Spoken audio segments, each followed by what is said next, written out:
अस्सलामुअलैकुम। नया दिन नया व्लॉग, इट्स माय साइड, क्योंकि no wrong no right, it's my side. नाश्ता करके हम अपनी मंजिल की तरफ रवां दवां थे कि अचानक से एक मुश्किल आन पड़ी। गाड़ी अचानक से ही बंद हो गई। काफ़ी कोशिश के बाद भी स्टार्ट ना हुई तो फिर देखा तो कुछ मोटरवे पुलिस वाले यहाँ पे घूम रहे थे, जो करते रहते हैं पेट्रोलिंग। उनकी मदद हासिल की और फिर उन्होंने अपना ट्रॉलर भेजा। तय समझ ही आया कि गैस की जल गई थी, जो एक बहुत बड़ा नुकसान था। इस वक्त ज़ाहिर बात है बंदा ये नागहानी नुकसान अफोर्ड नहीं कर सकता, और फिर दिल भी इतना परेशान हो रहा था कि अचानक से कैसी उफ्ताद आ पड़ी है। खैर फिर हमने गाड़ी को वर्कशॉप की तरफ लेके जाने लगे। गाड़ी को वर्कशॉप में दे दिया और वर्कशॉप के बराबर में ही एक कपास का खेत, बहुत ही खूबसूरत खेत था, जिसमें जगह जगह कपास यानी कि रुई के गाले इतने ही खूबसूरत हसीन लग रहे थे। थोड़ी देर के लिए हम अपनी परेशानी भूल गए, लेकिन वर्कशॉप के पीछे ही ये पूरा था। और वर्कशॉप वालों ने बताया कि अभी तो आपको काफ़ी टाइम लगेगा, कम से कम भी 6 से 7 घंटे, जो कि एक लंबा टाइम था और काफ़ी परेशानी का वक्त था कि इतना टाइम हम कहाँ गुजारेंगे। खैर वर्कशॉप वालों ने बहुत ताउन किया और हम लोग वहीं बैठ गए और थोड़ी देर के लिए हम ये कपास के खेत में आकर कपास के पौधों पे रिसर्च करने लगे। और यहाँ पे बहुत अच्छा लग रहा था। फर्स्ट टाइम मैंने ऐसे कपास का इतना बड़ा खेत देखा। शुरू में तो सब सही था, लेकिन फिर ज़्यादा बातें 3-4 घंटे गुजरने के बाद हम लोग बहुत ज़्यादा थक गए। सुबह का नाश्ता किया हुआ था, भूख भी बहुत ज़्यादा लगने लगी। तो फिर ही हमने कहा चलो थोड़ा सा कुछ खा पी लिया जाता है। ये हमारी गाड़ी का लुक है। ये हमारी गाड़ी पूरी इंजन खुला हुआ था।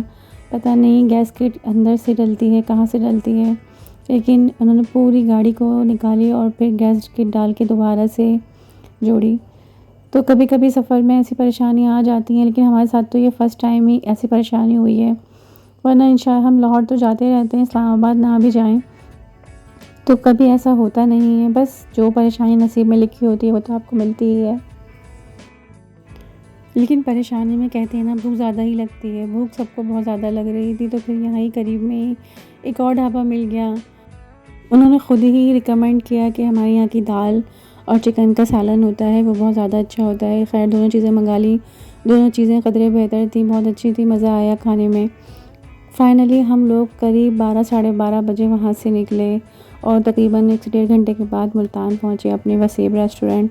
बहुत ज़्यादा थकन हो गई थी, बहुत ज़्यादा ही भूख तो नहीं लग रही थी, लेकिन थोड़ा सा यहाँ से रिफ़्रेशमेंट लिए आगे रुकेंगे नहीं, बिल्कुल नॉन स्टॉप ड्राइव करेंगे। लेकिन जो हमारे ड्राइवर हजरात दोनों थे, दोनों को बहुत ज़्यादा ही नींद आ रही थी और हम लोगों ने 2-3 घंटे ही ड्राइव की मुल्तान से। अभी हम लाहौर पहुंचने में बहुत टाइम था, लेकिन इन लोगों को दोबारा से नींद आने लगी और फिर हम आगे लाहौर से पहले ही स्टॉप पे हमें रुकना पड़ा। इसलिए कि वैसे भी अगर ज़्यादा ड्राइवर को नींद आ रही हो तो रुक जाना चाहिए, वरना ऐसे गाड़ी चलाना काफ़ी ज़्यादा रिस्की हो जाता है। तो हम लोग थोड़ा सा आगे जाके जब इन लोगों को बहुत नींद आने लगी, थोड़ा रेस्ट करने के लिए रुक गए थे मोटरवे पर ही। और फिर इन लोग गाड़ी में ही थोड़ा रेस्ट करने लगे थे। रेस्ट करने के बाद हम लोग नाश्ता करके ही यहाँ से निकले और इसके बाद हम लोग फिर आगे आके लाहौर इस्लामाबाद मोटरवे पे एक आगे रेस्ट हाउस है, यहाँ पे रुके थे। आमना ने नाश्ता नहीं किया था, तो आमना के लिए हम थोड़ा सा स्नैक लेने के लिए रुके थे। और फिर यहाँ पे इनको अमरूद का दरख्त मिल गया और सब अमरूद के दीवाने थे यहाँ पे सारे। लेकिन ये जो अमरूद तोड़े थे, यहाँ पे गार्ड जो 2-3 गार्ड के तीनों गार्डों से इन्होंने पूछा कि यार ऐसा तो नहीं है कि परमिशन नहीं है और हम उतार लें। उन्होंने कहा नहीं आप तोड़ लें। तो ही यहाँ से हमने अमरूद तोड़े और फिर अमरूद तोड़ के खाए।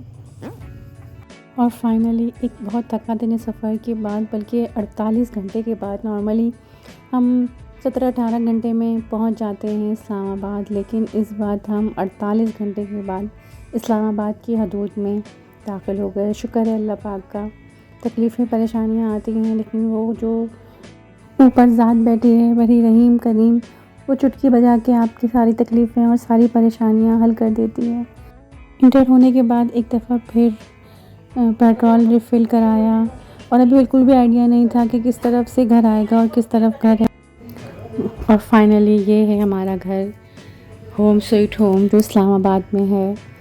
और घर आके वही बात है, अब तो घर यही है, एक सुकून का सा एहसास हुआ। पिछली सारी परेशानियाँ भूल गई, जबकि इस कदर थकन थी और इस कदर गर्मी हो रही थी। इस्लामाबाद में इतनी एक्सपेक्ट नहीं कर रही थी कि इतनी गर्मी हो रही थी। हवा, घर माशाल्लाह माशाल्लाह बहुत अच्छा घर था, सुभान अल्लाह। खुला, हवादार, रोशनदार। बस अल्लाह ताला इस घर में हमारे लिए बरकत दे, अपनी सारी रहमतें इस घर में नाज़िल करे। ये घर हमारे लिए खुशबख्ती की अलामत हो और इस घर में हम फलें फूलें, बस यही दुआ है। इस दुआ में आप लोग भी शामिल हैं और बहुत ज़्यादा दुआ करें।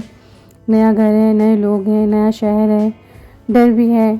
बहुत ज़्यादा थकन के बावजूद मैंने एक बहुत अच्छी वीडियो बनाई, लेकिन पूरी एक फुल लुक, फाइनल लुक फिर इंशाल्लाह किसी और व्लॉग में आपके साथ शेयर करेंगे। घर बहुत अच्छा बना हुआ था। जब हमने रेंट पे लिया था तब तो एक दो दफ़ा ही देखा था, लेकिन आज पूरा प्रॉपर देखा। और सबसे बड़ी बात तो ये थी कि हमसे पहले ही हमारा सामान पहुंच गया था, क्योंकि हम काफ़ी लेट हो गए थे गाड़ी की वजह से और दूसरी वजूहात की बिना पर। लेकिन हमारा सामान एक रात पहले ही कंटेनर आके यहाँ पे खड़ा हो गया था, यानी कि हमसे पहले ही सामान पहुंच गया था। जबकि हमारा प्रोग्राम ये था कि थोड़ा आ जाएंगे, थोड़ा रेस्ट कर लेंगे जब तक सामान आ जाएगा। हम थोड़ा बहुत सामान भी इस हिसाब से लेकर आए थे कि अगर कंटेनर थोड़ा बहुत लेट हो गया, लेकिन कंटेनर तो हमसे भी पहले पहुँच गया था। नए घर में सामान सेट करते हैं। बस मुझे दुआओं में याद रखें, मेरे लिए और मेरे घर के लिए बहुत सारी दुआ करें। चैनल को सब्सक्राइब करें। It's my site.